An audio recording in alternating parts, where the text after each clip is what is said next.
then I will start. Yes, I guess now we are also live in YouTube. Dear participants,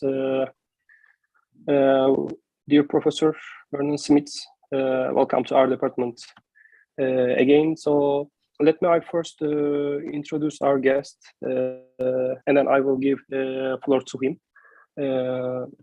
And of course, firstly, dear all participants in Zoom and YouTube, welcome to the seminar of the Department of Economics and Yıldız Technical University. Today, again, we have a very special guest. We are going to welcome dear Professor Vernon Smith. I will shortly introduce dear Professor. Professor Smith's undergraduate degree was actually in electrical engineering at Caltech University. After that, he received his master's and PhD degrees in economics at Kansas University and Harvard University. After teaching and searching at different institutions, Professor Smith founded Economic Science Institute at Chapman University in 2008.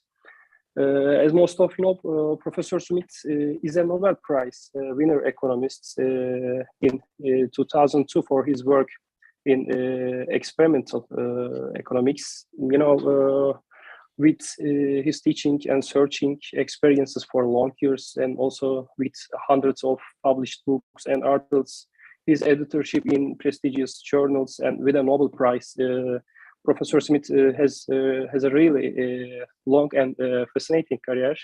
And so today, Professor Smith spare his time for our department. I don't want to take your time more. I will leave the floor to our guest first. I think Professor Smith has a presentation. We will listen to him, and then we will continue with questions and comments. As always, you can ask your questions by raising hand and turning your microphones on at the end of the presentation or during the presentation if it's okay for Professor Smith. So also I will follow chat boxes in Zoom and YouTube. You can write down on chat boxes, and I can direct questions in order. Dear Professor, I'm leaving the floor to you, please.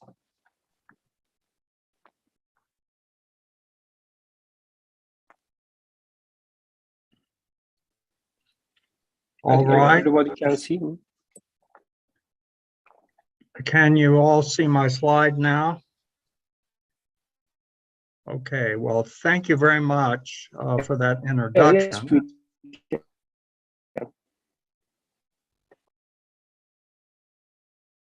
Yes.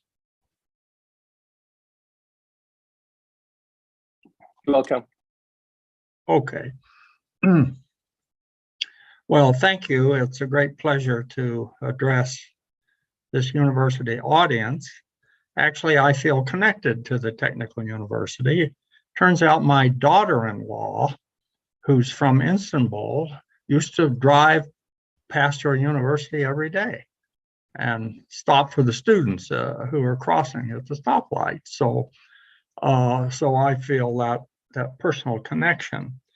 And I also want to thank Mark Pringle. He was, I'm now at the visiting just today and tomorrow at the University of Nevada in Reno.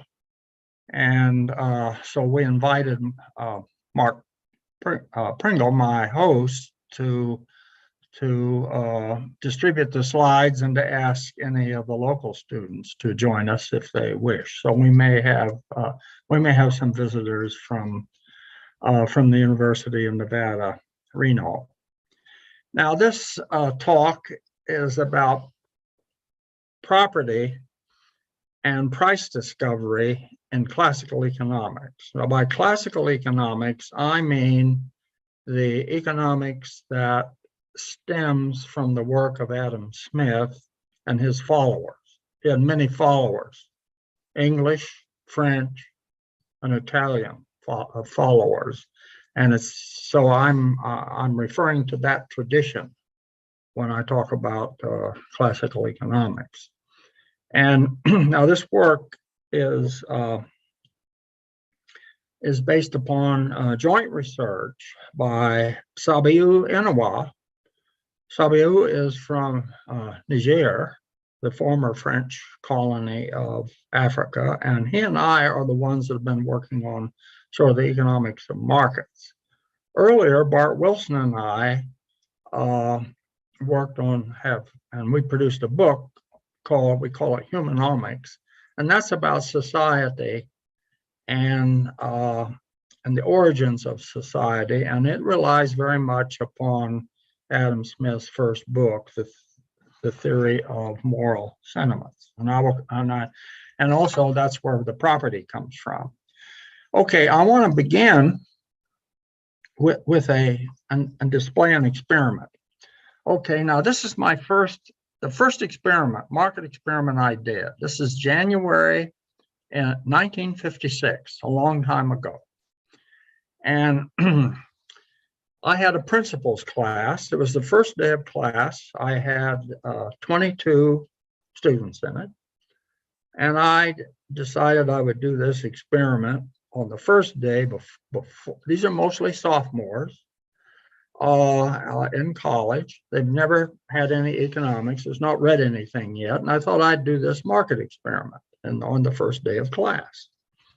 So I have 22 students in the class, and I made 11 of them buyers. And I gave each of them a secret private value. And the understanding was that these buyers, the way they make money is to buy for less than their value. So here's a subject with a value of 3. And so if he buys for say $2, he makes $1.20. Okay, so buyers are motivated to buy low because that's the way they profit. We don't normally think of buyers as profiting, but they do. Every buyer makes a profit in the market if he buys something for less than the most he's willing to pay for it. I also took 11 of the subjects and I made them sellers. I gave them out-of-pocket costs, okay, for a unit. They made money by selling above their costs, okay? And so sellers profit by selling high, buyers profit by buying low, and everybody's on their own and working out how they're going to balance that. Now, how do they trade? Well, it was an open outcry, two-sided auction. Buyers announce bids, sellers announce ask in sequence, and if an ask isn't accepted, it dies. If it's accepted, it becomes a contract. A bid that's not accepted by some seller, if it's not accepted, it dies. If it is accepted, it becomes a contract.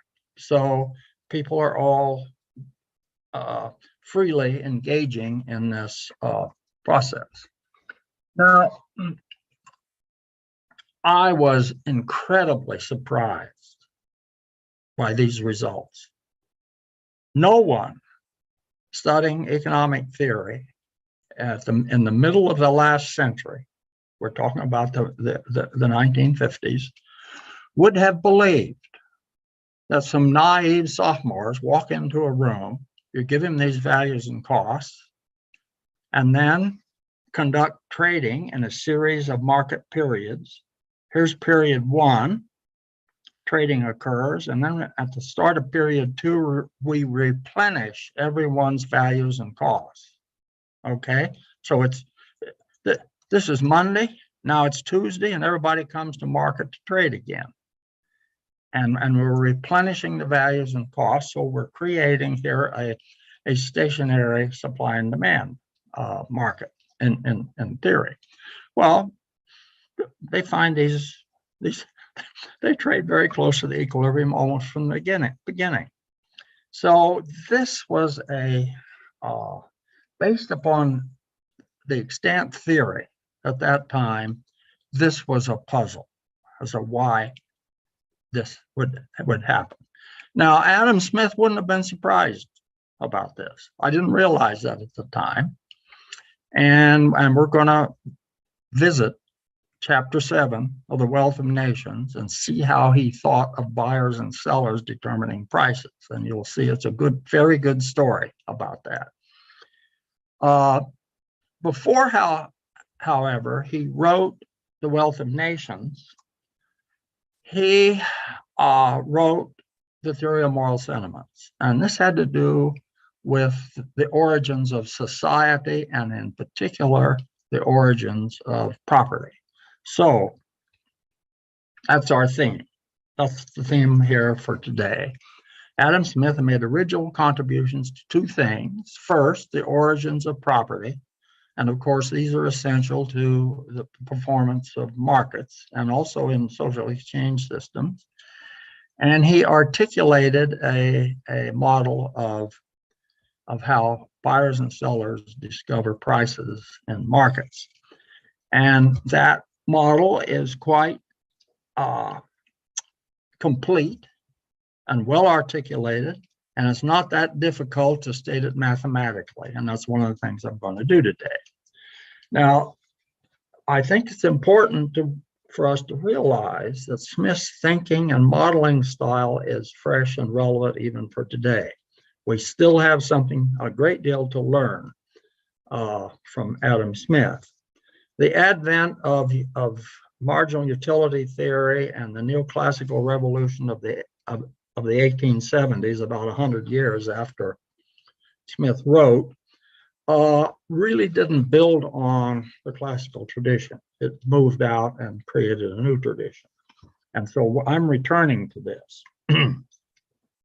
And importantly, Smith's model is consistent with the experiments. And at the time, we had no way of thinking about why it is that those markets work so well. My first experiments were a victory for markets, but not for the theory of markets, okay? Okay, now what does Smith do in the theory of moral sentiments?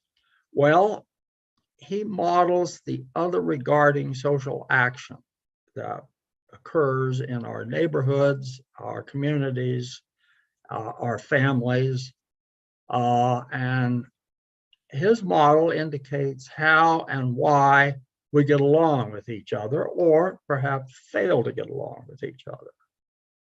And he has two propositions. One he calls beneficence, and the other justice. Those two propositions essentially summarize everything that's in the theory of moral sentiments, the basic theory. And I encourage students to read, and I gave you a couple of short readings, one from the theory of moral sentiments. And I encourage students to read those propositions on beneficence and justice before the rest of the theory of moral sentiments, because that's the essence of his, and it's where he comes out. So it's basically summarizes everything he has to say, and that gives you a guideline, you see, as to where you're going to end up, and the results coming out of the theory of moral sentiments, and use that as a guideline to see how he gets there. Okay. Now, beneficence is about the good things we do for each other, and it leads to reciprocity and social exchange. It leads to trade and markets. Now, justice underlies property. And if there is no property, then of course there's a problem in exchange systems. So it's sort of a precondition for the ability of markets to discover wealth, or create wealth. I'm sorry, to create wealth, and that's the theme, of course, in the Wealth of Nations. Now, in the Wealth of Nations, Smith models price formation from the perspective and experience of the buyers and sellers in the market. We tend not to do that today. Our theory models optimal agents. We have ideal agents that we like to model, and these ideal agents are optimizers. Smith tried to think in terms of the perspective of the buyers and sellers in the market, you see. And so he was really trying to model what he saw in buyers and sellers interacting. That may or may not accord to these optimal agent models that we model today. They often do, but we need to know why. Why do these, to some experiments work and confirm theory, other experiments fail to? So we need to understand that.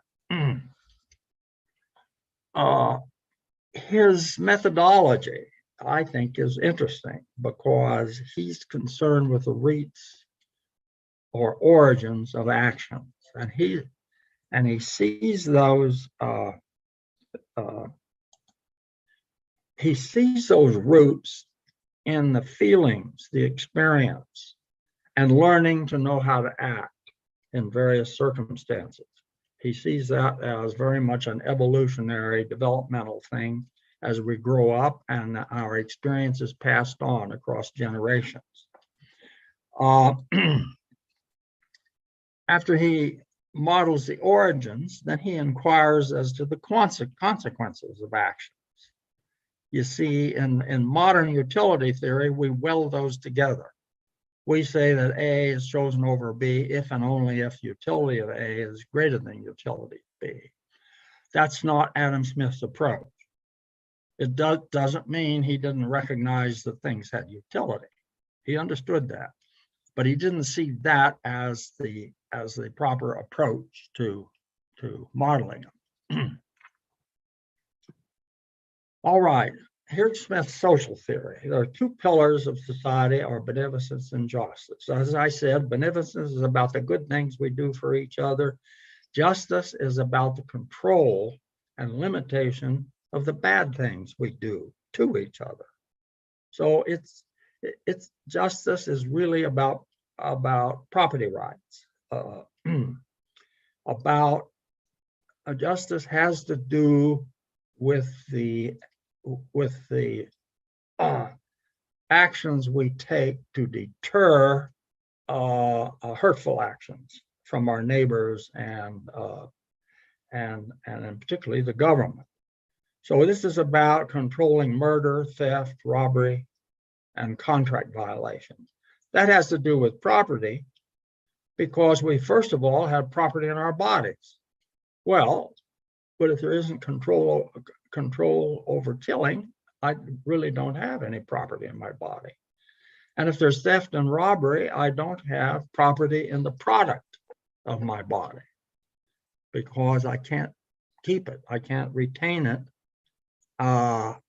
consume it, or save it for as security against future failures of harvest. So in the theory of moral sentiments, justice implies security from injury in all its forms, okay? And that constitutes property. Security from injury is the approach to the definition of property rights. Now, when we come to the wealth of nations, justice is often described in terms of rule of law, nations following a rule of law. Well, the aim there is to secure people from injury by three sources. First, government. Secondly, neighbors. And third, foreigners.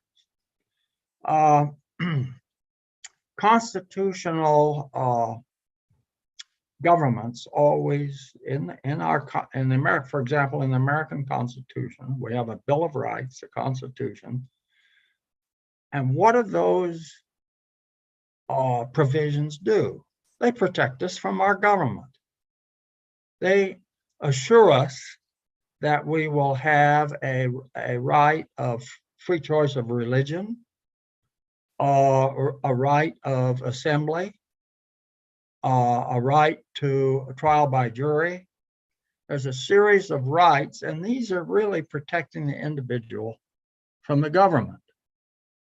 Once you get that settled, and you've got a system in which people are protected from invasion and intrusion by their own governments, then we can rely on government to help to protect us from our neighbors, theft, robbery, murder, and by foreigners, foreigners who want to invade us.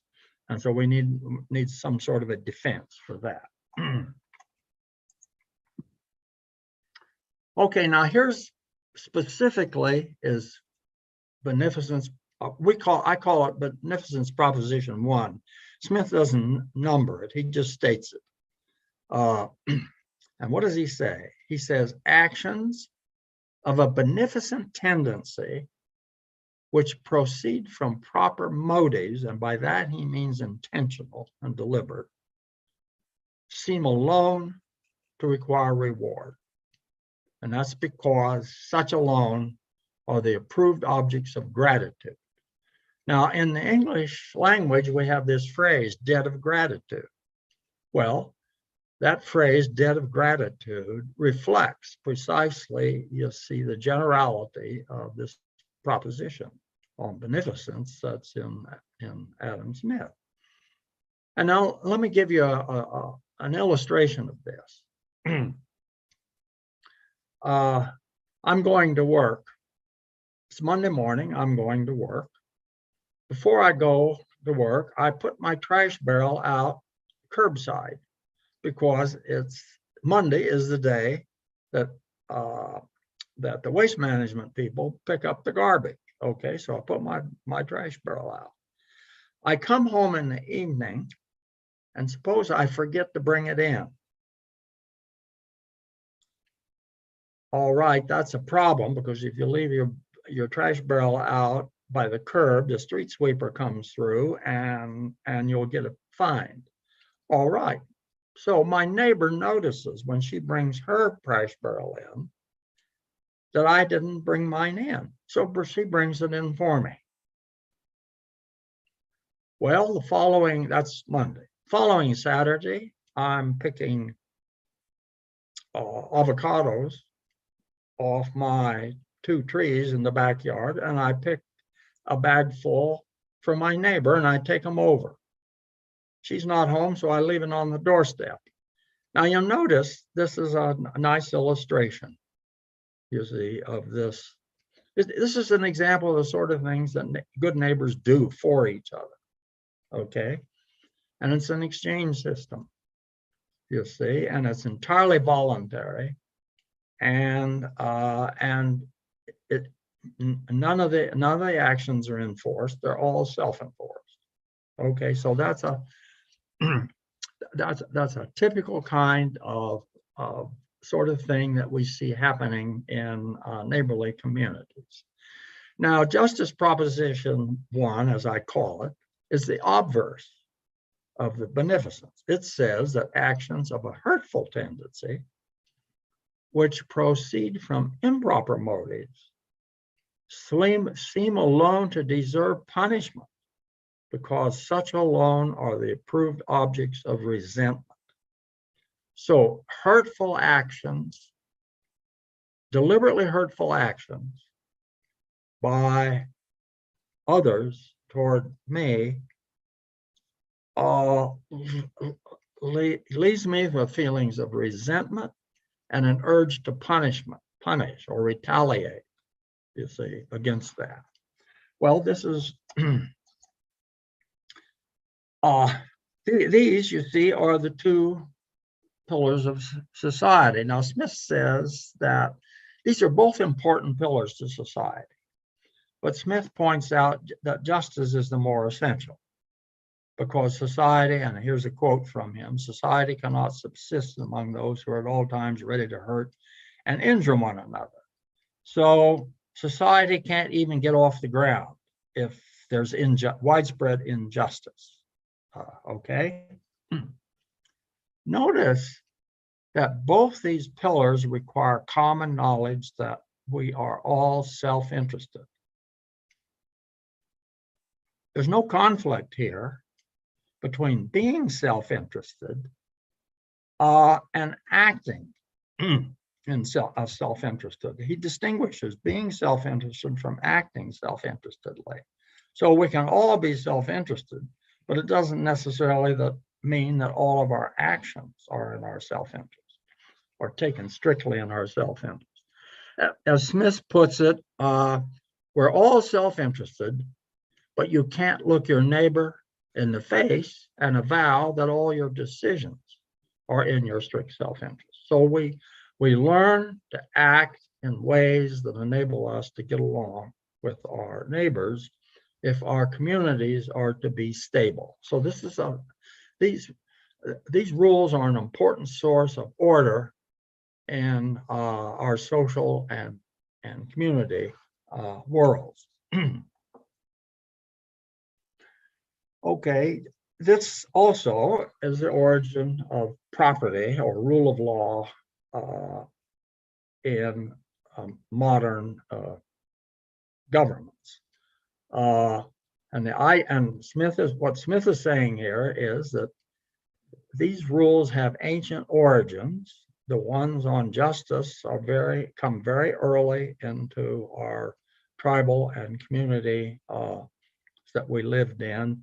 And then later when we form central governments, we just simply adopt in those governments, we simply adopt those rules that we've been following traditionally.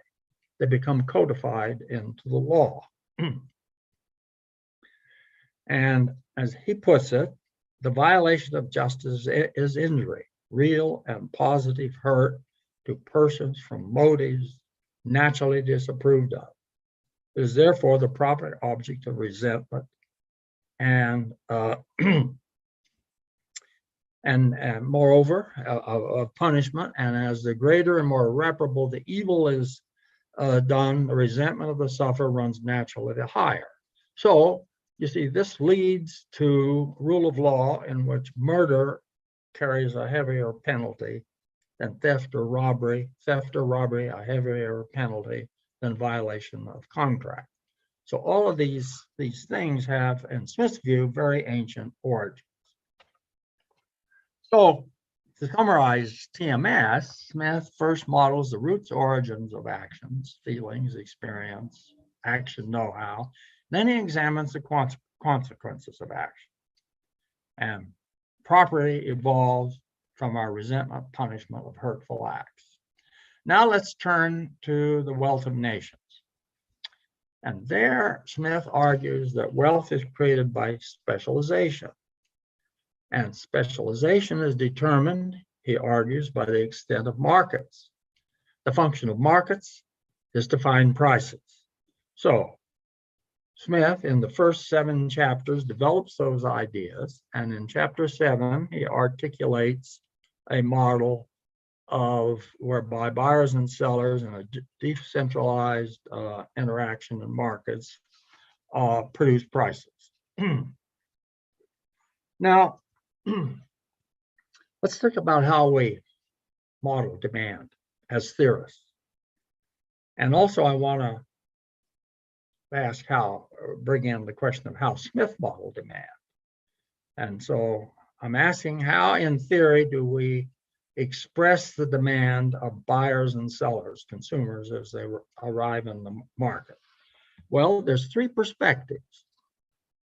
The first, which is taught to both graduates and undergraduates pretty universally, is it's thought of as a pre-market exercise. Given prices, what do?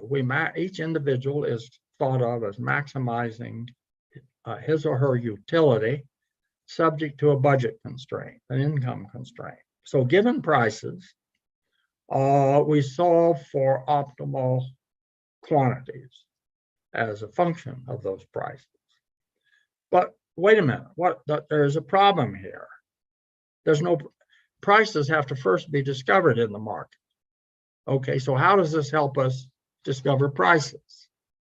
Now, if we can assume that prices have been have been discovered and given, and nothing happens to change them, then we can think of implementing a model that gives us optimal quantities as a function of those prices. Okay, so that's one, and it's a long time been a standard approach in modern utility theory. Now, Marshall followed this same kind of general equilibrium model of thinking, but it's interesting that if you read Marshall's narrative of price discovery in a country corn market, he makes use none of this. And in fact, he reverts back to Adam Smith's chapter 7, Wealth of Nations. He sees buyers as coming to market with maximum willingness to pay values. So each buyer is thought of as going to market with a cap on the amount that he or she will pay, but is motivated to buy cheap. So think of all buyers arriving as a group, giving you a distribution function of values as a function of the unit quantities they want to buy. Smith saw it as pretty obvious what it is what people wanted to buy, what they desired. That was obvious. The puzzle is, how do they find prices? So it was just the opposite, you see, of the first way of thinking of demand. And Marshall followed that Smith tradition. However, when he draws his diagrams, he doesn't put value on the vertical axis and quantity on the horizontal. He puts price. Well, price is merely bound what people are willing to pay. Okay, so in a sense, that was a Marshallian error to think of supply and demand on the vertical axis having values for buyers, costs for sellers. He substituted the price in there. Okay, now the third way of thinking about demand is the way we do it in auction theory. And that began with Bill Vickery, 1961. And how did he envision demand? It was a distribution function of values, okay? Buyers come to an auction and they're going to bid on an antique book or an antique desk or a painting. They each have, he thinks of them as each having an idea of the most they're willing to pay for that. And so when they arrive in mass at the auction, they're bringing with them a distribution function of values as a function, you see, of the individuals. Each individual here wants to buy no more than a single unit, and there's only a single unit up for sale. So my point I want to make is that the classical economists thought of demand very much in the spirit of auction theory. That is, and also they thought of demand as discrete, individual, discrete items. Well, think of your shopping basket. What have you got in your shopping basket? You've got a quart of milk, a pound of bacon, a jar of olives, and suppose you have a small box of Wheaties. You look in your neighbor's shopping basket. He's got a half gallon of milk, not a quart. He's got a pound of bacon, a large jar of olives, and he's got a large box of cornflakes, a cereal.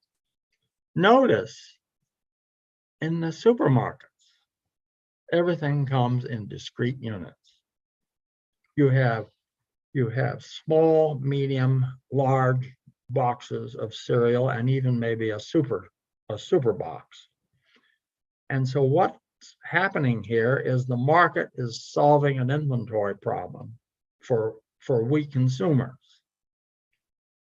So when we go to market, we only have to buy a large, small, or medium size of whatever it is that's being packaged. And of course, different depending upon how big your family is, how often you shop, how big your pantry is at home. You will buy different sized units that have been pre-packaged for you. So notice that simplifies your valuation problem. You only have to worry about the most you're willing to pay for whatever the unit is that fits your circumstances. So we can think of demand as a distribution. For each individual, it's a maximum willingness to pay. And when buyers come to market, the quantity demanded is a function of that distribution, and given a price, it separates the high value buyers from the low value buyers. So this becomes, so now implicitly in this concept of demand is a distribution function of values. And this concept of demand, you see, is the way closer to the way Adam Smith talked about it. And it sets up the market for a price discovery process. And the same thing on the supply side, except now sellers are coming to market and they want to buy for at least as much as they see their costs. Okay. So buyers come with a simple buy cheap, sellers sell dear strategies, and also as extreme limits, demand and supply are defined.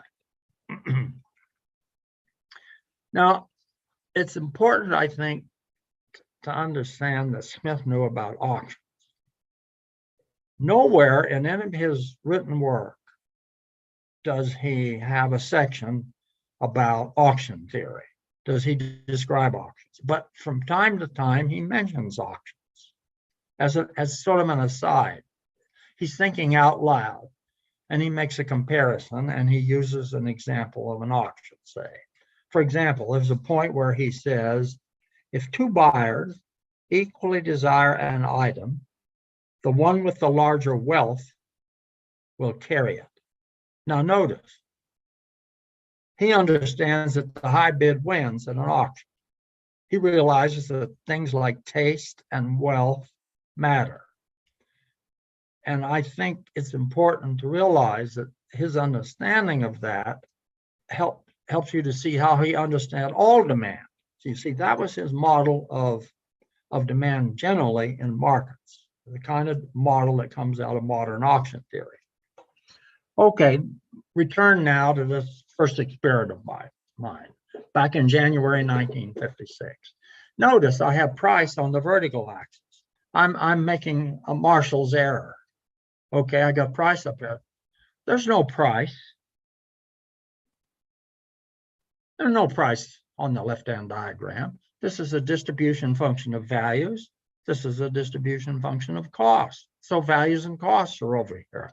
Here's the prices, and the prices are being found in the market by this two-sided auction, by all voluntary interaction of these buyers and sellers.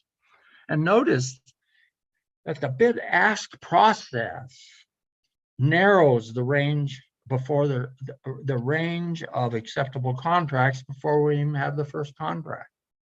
So the initial contracts are not all that far from the market clearing price. Of course, no one in the market knows that market clearing price. Each has only their own private information.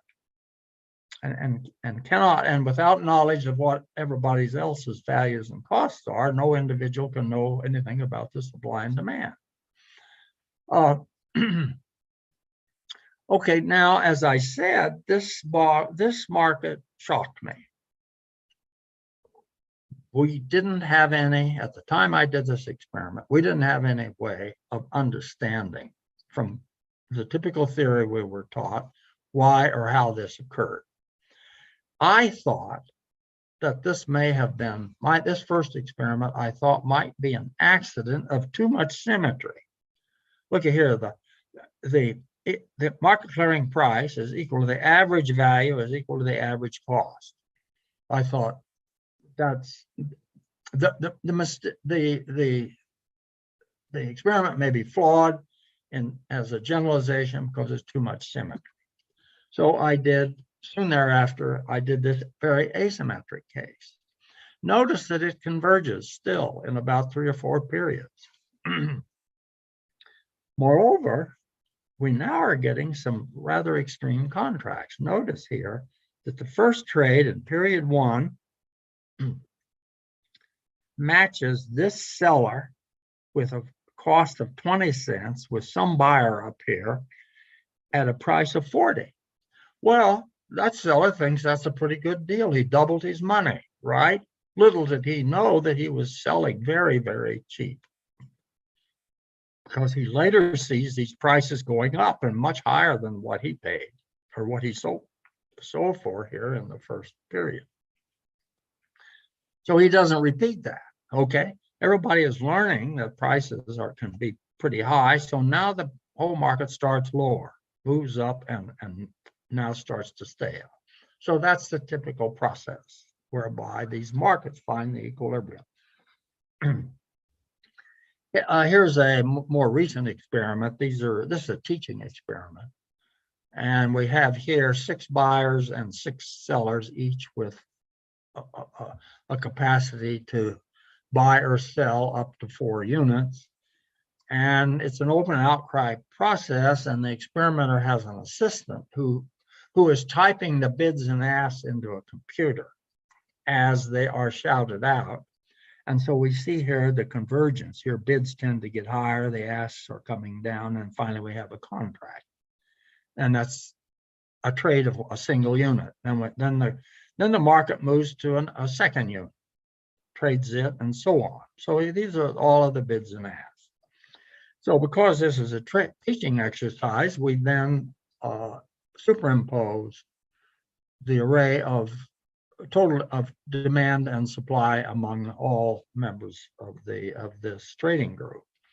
And you see that this market actually converged pretty quickly in one long period with a lot of fairly high volume trading, converged to the to the equilibrium. We say it's 100% efficient because only those buyers, these high value buyers down to the equilibrium, are buying from these low cost sellers up to the equilibrium. None of these sellers, none of these buyers manage to get into the market. Sometimes they do in the first period, and so you will get some decrease in efficiency.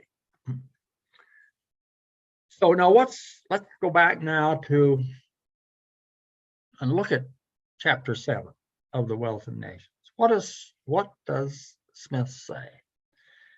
He says if the quantity brought to the market, he's imagining sellers trucking goods to market, okay? If the quantity brought to market falls short of what he called the effectual demand, that means demand backed up with purchasing power, he says, if it falls short, those willing to pay the supply price cannot all be supplied. In other words, purchases are limited by supply if the market starts low. Some will bid for what they can get, and price will increase. So that's, you see, he's seeing buyers coming to market with these maximum willingness to pay reservation prices. And he's seeing the market starting at a very low price, and that's not sustainable. The price is bid up. And he also is aware that at prices like that, prices that are too low, prices are limited by supply, as purchases are limited. So the amount the amount that's actually can be satisfied on the demand side is limited by supply. Okay, and then the quantity brought to market exceeds demand, It cannot all be sold. The buyer's willing to pay the supply price, price falls. Okay, so that's his description. Now notice that this theory has two parts. First, mathematically, price change has the same sign as excess demand. And secondly, at any price, the contracted quantity is limited by the minimum of the amount demanded or supplied. So that's two kind of mathematical statements that's coming out of Smith's narrative, you see. So here's an elementary mathematical version of Chapter 7, Book 1, Wealth of Nations. The motivation is buyers have maximum willingness to pay. Sellers, minimum willingness to accept. They come to market with these reservation prices, these limits on how far they will go and the amount they're willing to pay or the amount they're willing to sell for. And now think of the experiments in which these values and costs were replenished, okay, each period. So we have trade-in across periods 1, 2, 3. Think of it of that market as having that feature.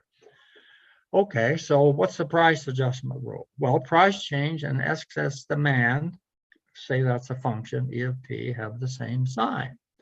So E of P times the change in price is non-negative, okay? So, and think of transactions you see as taking place across periods. So if you're in period 1, then there's a series of transactions in that period. Then you go to period 2, there's another series of transactions. Think of that very much like in the experiment. Okay, now let's let V of P, a function of price, be the integral of the excess supply. Notice that the change in V with respect to transactions is never positive. It's always less than or equal to 0 because it's the product here of these two terms. Now, what's V of T? Well, it turns out it has a simple interpretation, and you can see that most easily if you write it in discrete form. V of P is simply the sum over those values on the demand side that are not smaller than any given P that might occur in that market. It's also the sum over all of those seller costs that are not greater than P. So it's a sum over the profitable transactions. So think of V of P as the distance in profit space between price and the trader's reservation valuations or costs. Okay, it's just a simple measure of distance. So Sabiu and I, we define P star as the center of market value. What is P star? Well, P star minimizes this V of P function. It minimizes this distance between price and the trader's valuations. Okay, it's a median. It's a median. It's a generalized median. Price is what it is statistically. Okay. P star also maximizes the surplus actually captured by the buyers and sellers in the market. It also minimizes or maximizes trade. And how much is traded? Well, it's always the minimum of what's supplied or demanded. So notice here, we're not necessarily assuming that markets clear. In fact, markets don't have to clear in order to be stable and to be in equilibrium. We call this the principle of maximum information. Market price evolves so as to reflect value better and better. The change in this distance function, V of T, is never positive. It always tends to be, it's either flat or it falls. So this distance decreases, and it's competition. You see, it's buyer-seller competition that's driving this. And Smith talked quite a bit about that, and I haven't gone into that, but it's entry competition of buyers and sellers that drives this.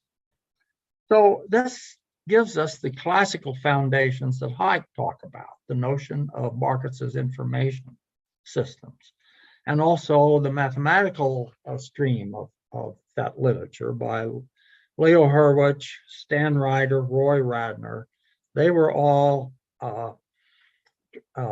working on theorems having to do with informational efficiency.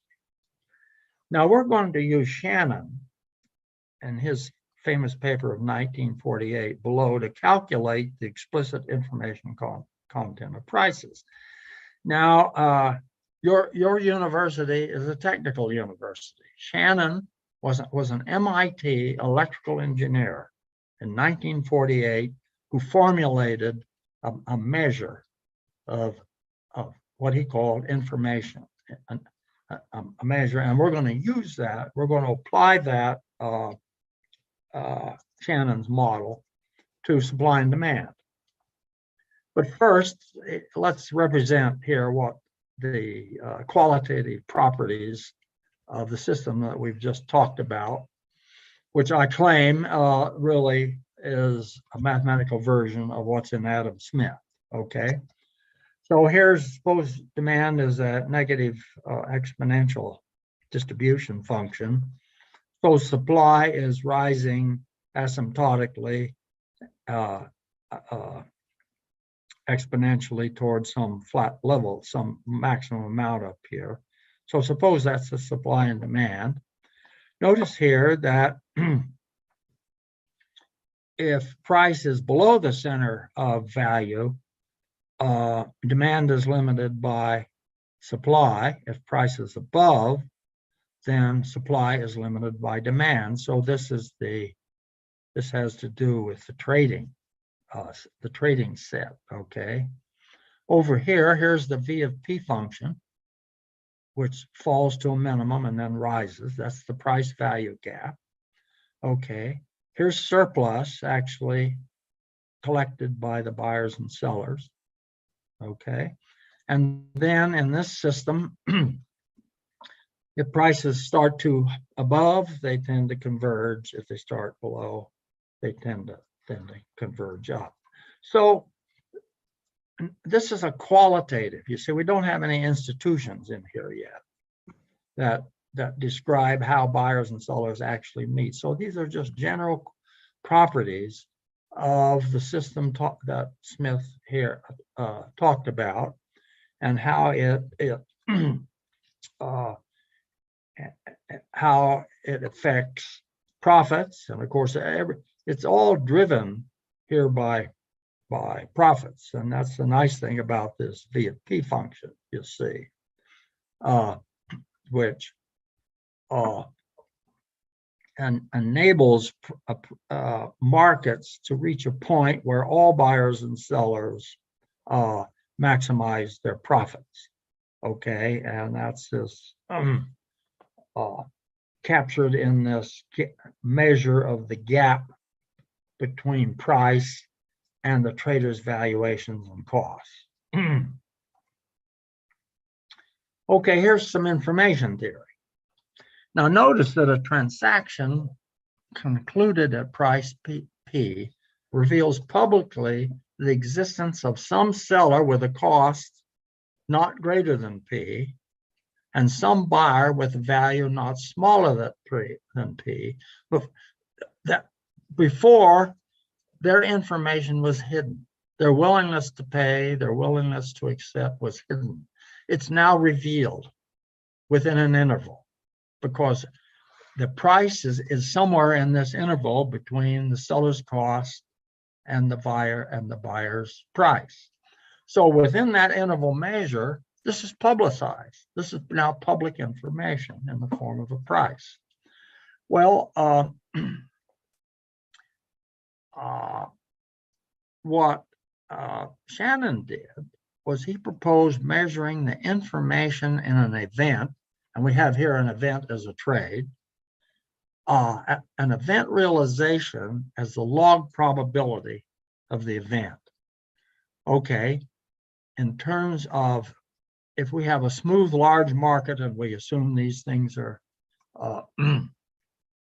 that we have differentiability of these of this very large market, we can write the Shannon's idea as the change in information due to a change in price. A price appears, so there's a contract occurs and produces a price.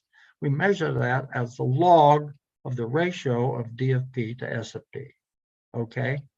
Because that gives you that, the ratio of D to P to S of P gives you the overlap, you see, of values that are not smaller than the cost. So the change in information from a changed P is non-negative. See, we can write here now the change in information with a transaction as the product of this marginal change in information and the change in price. Well, these always have the same sign, okay? If demand is less than supply, this log is negative, and price here is falling. So these always have the same sign. So this is always greater than or equal to 0. So information is always getting better and better. So just as the price gap, the gap between the price and the trader's valuation is getting smaller as the market progresses, information is getting greater. Okay, now, as I indicated earlier, we have no institution yet. These are just general qualitative properties of competition and the notion of demand and supply as willingness to pay or willingness to accept. Let's now look at an institution. An institution brings in explicit rules that govern how people meet each other and trade. And I'm going to use as an illustration the multiple unit English auction. And suppose the quantity is 4 units. And here's how you represent a multiple unit English auction. Here's the demand. Here's the distribution of demand. Each person comes to market with a maximum willingness to pay. Okay. No one knows what this is. That's all private information. And suppose we have 4 sellers, each willing to sell if the price is at least 10. Okay. Then how does Bill Vickery describe equilibration in a multiple unit English auction? Well, he says, suppose there's a first bid on the floor by one of these buyers, and suppose that bid is 12 cents. Then Bill Vickery says, all right, before anyone can raise the price, we have to have 3 people matching that. 3 other buyers willing to also pay 12 cents. So once you get 4 people willing to pay 12 cents, anybody can raise the price. Well, obviously, there's all kinds of buyers up here willing to pay more than 12 cents. So suppose one of them bids 20. Okay, then the market gets 3 matches, 3 more people are willing to pay 20, and then someone can raise the price. So you'll notice that mechanism, the auction mechanism, just raises the price until it enters the center of market value in here between 40 and 50 cents. So here's transactions across time, and here's the V of P function. You see, it's composed of these piecewise linear segments because of the demand is a step function up here. The V of P function has these linear piecewise segments, reaches a minimum here, and then would rise if prices were to go still higher. So we get the minimization here of V of P in the set between 40 and 50. How about Shannon's measure of information? Well, information is getting better and better. More and more publicity of these prices. That's important because importers may decide they can make money by coming in and competing against this. Innovators may have ideas. Oh, if that's the price of that item, I've got an idea for doing it better. You see, so this is information available generally in an economy for that sets the stage for further change. So markets with private information in which people try only to do best for themselves, collectively do best for all. V of P is minimized, I of P is maximized. And that's the basic theorem in the Wealth of Nations and also the modern versions of it that you get in Hayek. So here's the summary. Smith's proposition on beneficence underlies social exchange and civil society. His proposition on justice underlies property, a necessary condition for markets to create wealth. In Wealth of Nations, Smith models price formation from the perspective and experience of the buyers and sellers in the market. And his theory, he wouldn't be surprised that 180 years later, I got the results I did in that first experiment. And what I didn't know is that that was a close play out of what is in Adam Smith's chapter 7. I'd read that chapter 7, but I'd never linked it up. Okay. At all. I never linked it up until more recently when my co-author got in touch with me and pointed out to me that what you did in your experiments was to rediscover classical economics. Wow. I read what he had to say about that. He was right. Okay.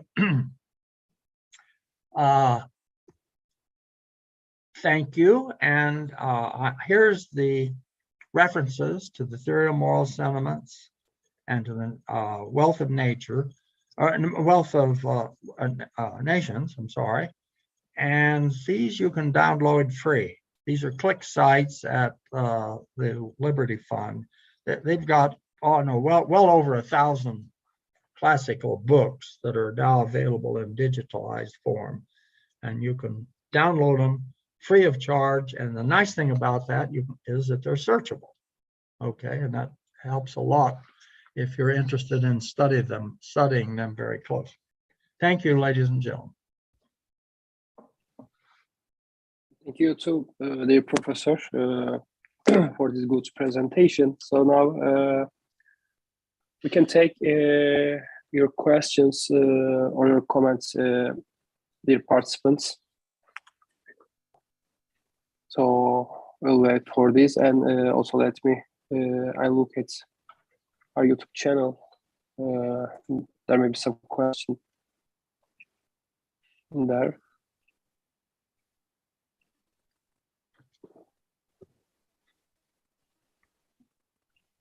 No.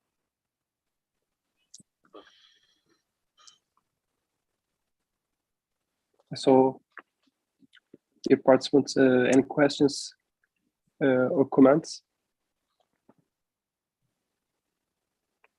So, by the way, the time is a little bit late in Turkey, but despite this, the number of participants is higher than the average, in fact, and also there are some participants in YouTube. And for all participants, thank you for your participation also. Thank you very much to all. Excuse me. Yes. So may I ask a question? So Professor Smith, sure. Thank you for this enlightening talk.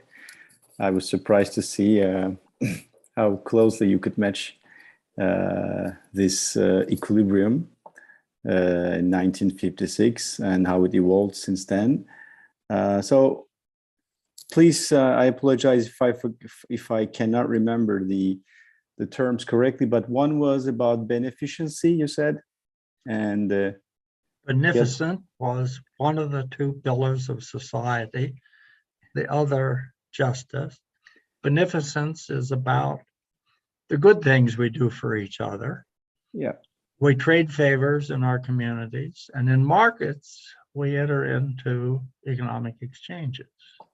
So this really resembles, or maybe it's the same thing as positive and negative externalities, if I'm not wrong. So that that kind of brings maybe further questions about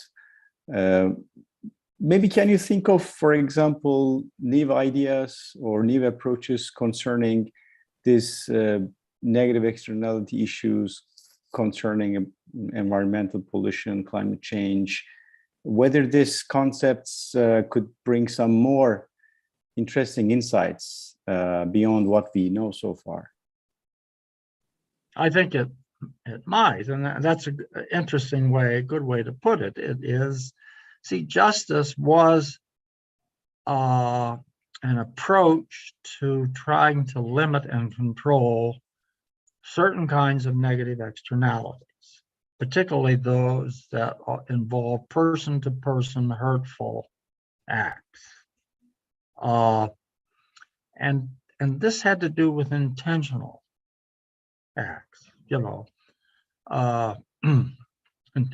intentional killing of a neighbor, that's murder, theft, and robbery. So those would all be negative externalities that would destroy any possibility of markets even getting off the ground.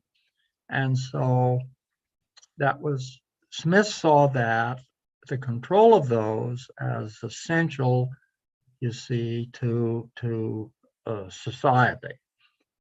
If you can't control those, then the good things that we might do for each other never get a chance to do their work. So no, I think that's a modern technical way to think about that. Is it has to do with the control of externalities. Right. Thank you. Now, of course, Smith emphasized intentional. Now, you can have negative externalities that are unintentional. I didn't intend to. I'm just, you see, I'm just doing what's best for me, and I pollute the water, and that creates problems for people downstream. Well, those kind of unintended aspects of self-interested acts need also to be controlled, not only the ones that, I mean, the guy's not intentionally doing damage to the guy downstream. He's intentionally just trying to benefit himself and not taking into account, you see, this external effect. And Smith modeled a world where people kind of were aware of that, you see, and followed rules to prevent it. But with the modern state, we may have to have rules that are part of the rule of law that help to control those. Thank you for the question. Yeah, thanks a lot.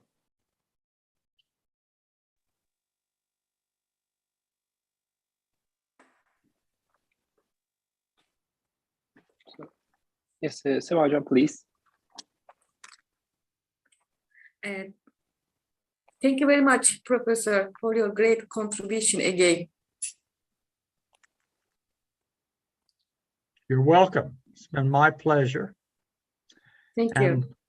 And I feel perfectly free to distribute these slides to the students, because a lot of this, you have to revisit it. I didn't get to this in a week. I got to it over a period of decades.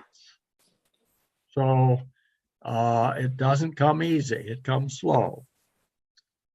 And it can, all of it, I think, be related to kind of your modern forms of learning and studying in economics. And the nice thing about these is that they're very elementary.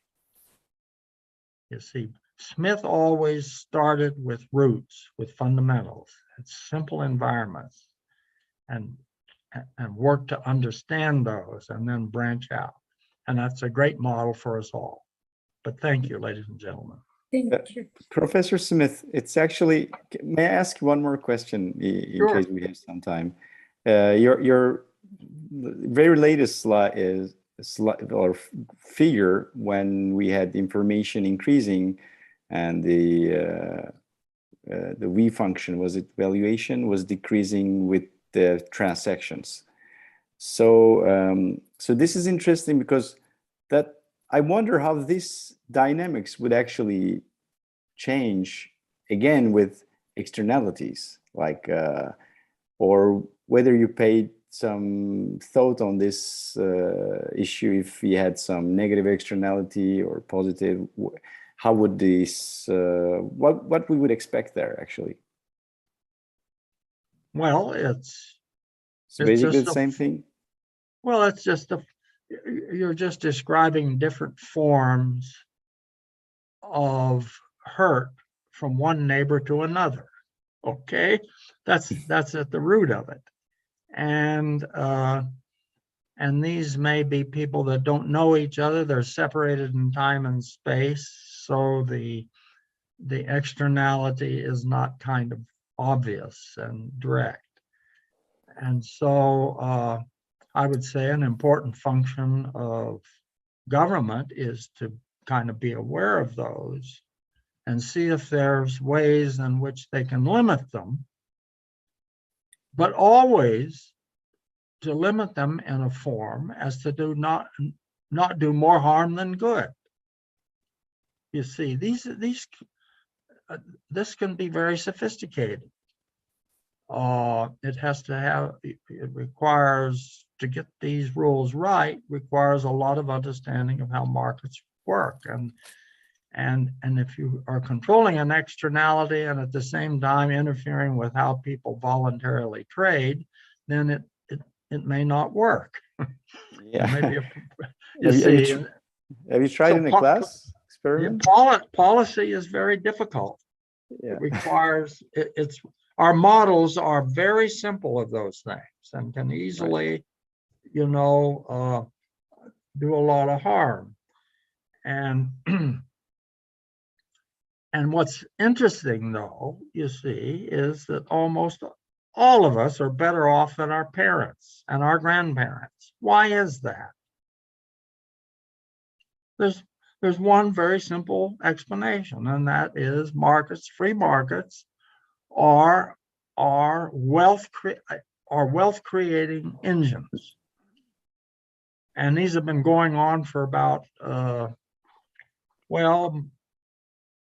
since about Adam Smith's time, or a little before. Really, it began because he was already influenced by what was going on in the society in which he lived. So he was born in 1723.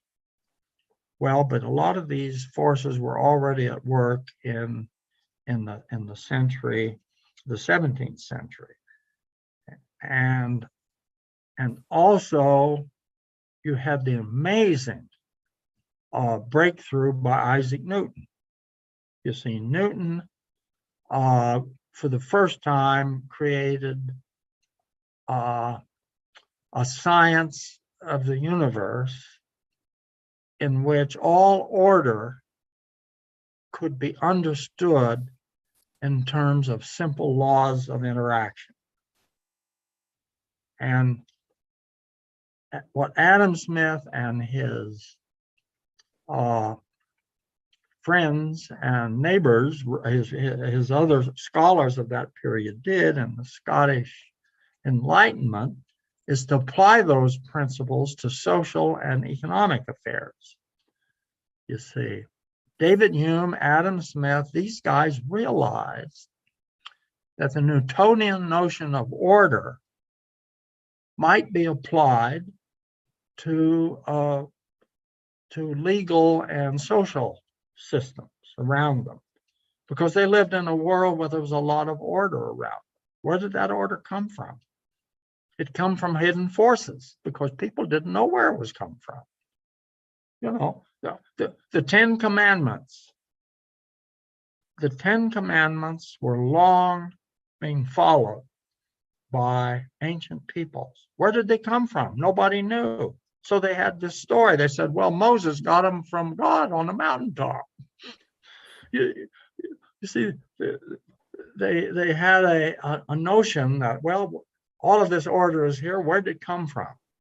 And so they had this idea, well, it must have come from on high, because they didn't have an understanding of how real people could find this stuff day to day. And of course, in some sense, it may all be due to a higher power than God, of course. But the question is how Smith wanted to know, how do people on the ground discover these rules? You see, and so that's what he modeled. And both in social systems and in economic systems.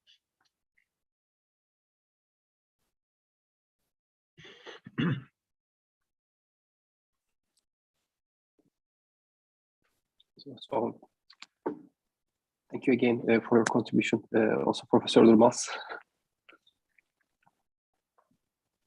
So in case, Professor, you visit us in Istanbul, let's do an experiment with some externality in it, and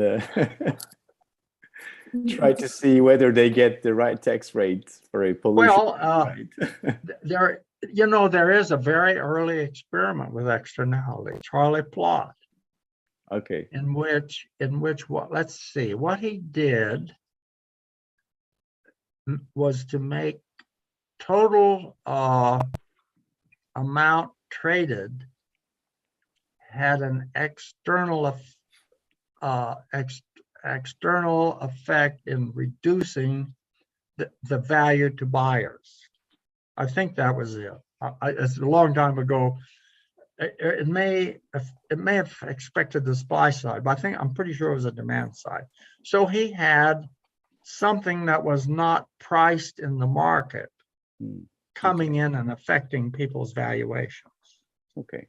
You see, and indeed that's part of the solution, is to ask, well, wait a minute, is there some way we can price these in the market, include them in the pricing system? Because then you'll have voluntary outcome likely to be an optimizing outcome for all. So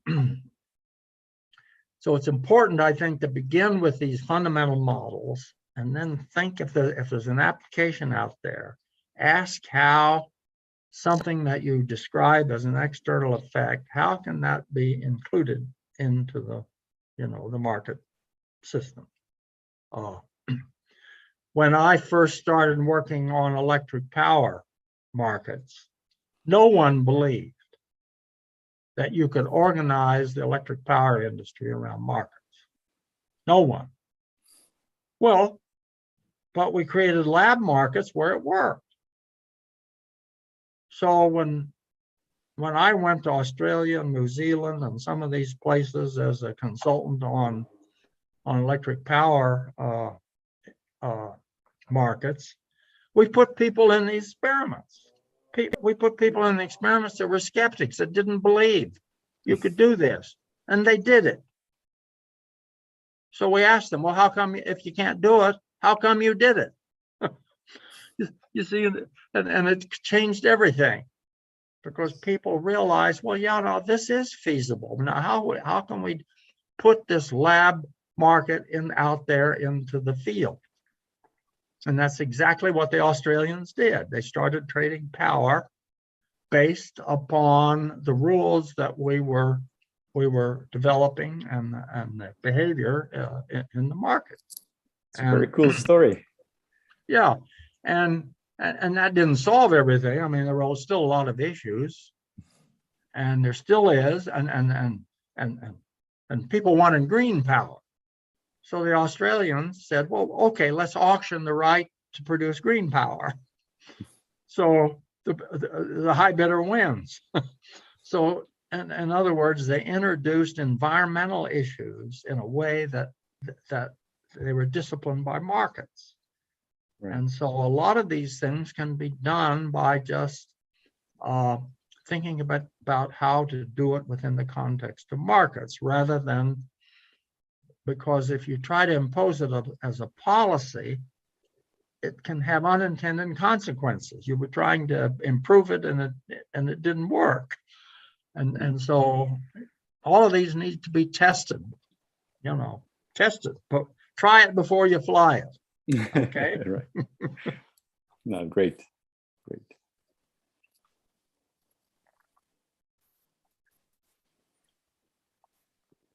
So I think there's no other questions or comments.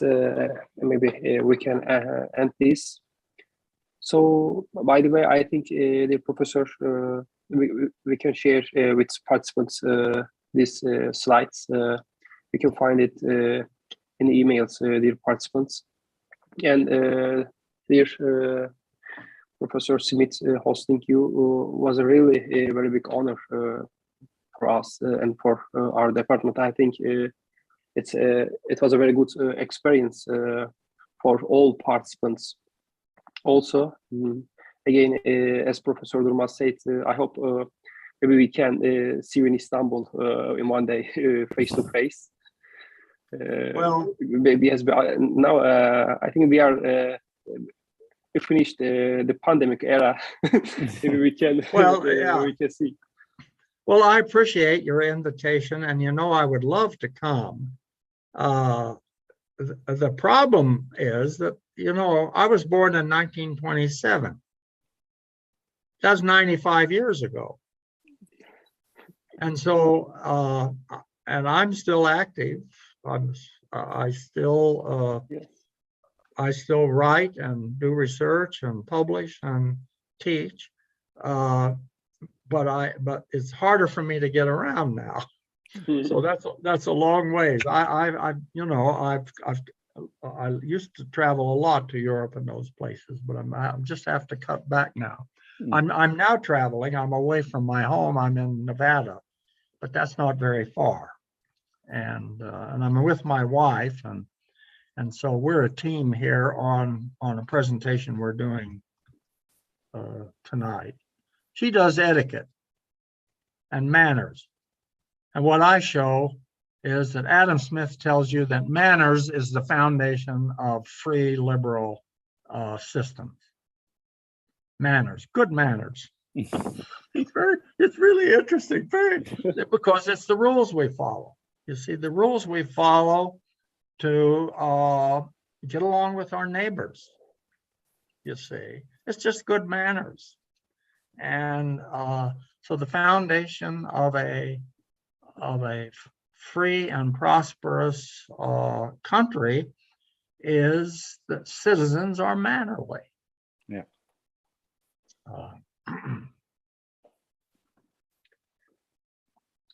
Okay. Again, dear Professor, thank you very much for your participation. Thanks a lot. For your good pleasure to listen to you. Yeah, thanks a lot. Okay, you're welcome. Okay, thank you very much. And in the final, I want to say that, as I said before, this meeting is also recorded, and you can watch it in YouTube later on. Thank you very much for all your participations, and I think we can now end the session now.